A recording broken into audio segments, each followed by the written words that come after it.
The legal case surrounding singer David has taken a major turn.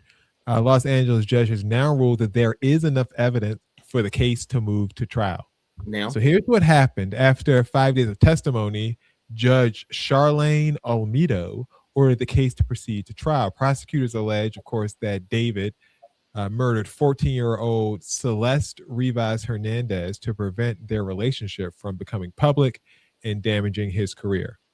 David has pleaded not guilty to every charge and remains in custody without bail. During the preliminary hearing, prosecutors presented graphic digital communications, forensic testimony, and financial witnesses as part of their argument that enough evidence exists for a jury trial. Some of the evidence presented included texts that show that they first began texting in 2022 when she was just 11 years old, and the relationship evolved into a sexual one when she was 13. It also included texts after an abortion that she had, an ominous one the month before she was murdered that said, "We can be friends, but like online, I don't want anything to do with you in person anymore." And one just days before her disappearance where she threatened David after seeing him stream with another girl. Now, their burden at this stage was not to prove guilt, but just to show sufficient evidence for the case to move forward. So it will move forward. But the question now becomes, after everything revealed during these hearings, what evidence is most likely to matter once jurors are seated?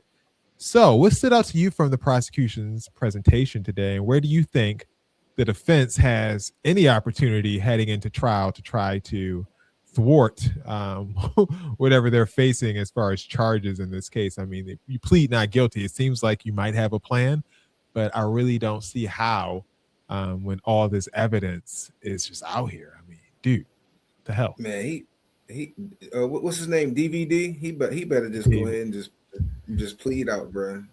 He just better take a good plea deal, man. He do not want to go to trial with this. You had a good run. They didn't get you right away. You know, you did what you did, and they had the evidence, and they didn't pull you in. You had a good run. Go ahead and stay in jail. Yeah, once they found her body in his Tesla in the impound, yeah, it was a wrap, bro. You had a great run. Because remember before they didn't charge him right away, like it took like he was on tour in Europe. Yeah. You should have stayed there, but yeah, he should have went to a non-extradition country and lived his life. At this point, like, just go to jail. Yeah, they did say also, Ty. You know, a lot was made of, oh, he didn't put her in the car. There's no evidence that he knew she was in the car. He did any of this.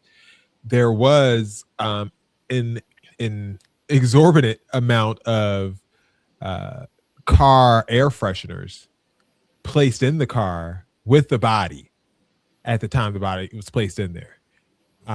So there's tons of those like little tree air fresheners and stuff like that in the cars to try to mask the smell.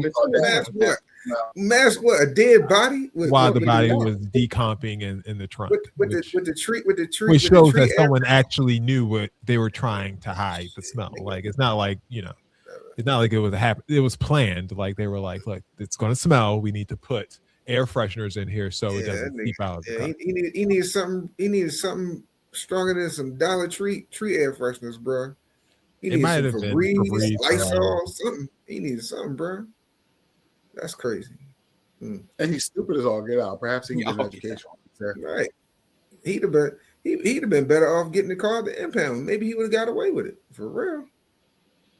Yeah. Or maybe just not kill the girl. Yeah, I mean, that's also the best course. You know, hey man, sometimes shit happens, but you know, no. Jesus Christ, no, absolutely not. Absolutely not.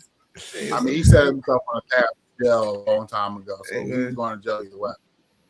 You watch enough of them crime shows and them crime documentaries. Sometimes shit happens, brother. And look, there is a lot of criticism going around for the parents as well. They let her at 14 go to London with him without any supervision by herself.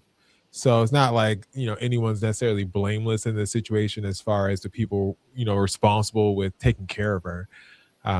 But that still doesn't excuse what David did. Like, it's absolutely crazy that this situation happened. And, you know, the trial hasn't begun yet, but it seems like it's already over. And hopefully, you know, justice gets prevailed. He is. I'm telling you, man, he is better. His lawyer, look, man, you better off taking a plea deal. Look, how old is he? Like 25, something like that. Yeah, I mean, long as he don't get life with no parole, he'll get out 25 years. You know, hey man. Now, hopefully he be out not. before he's 50. And he dismembered her too, so that's also an additional charge, not just murder. You know, allegedly. So. He's 21. But they run all of that. 21. Damn. Life already over.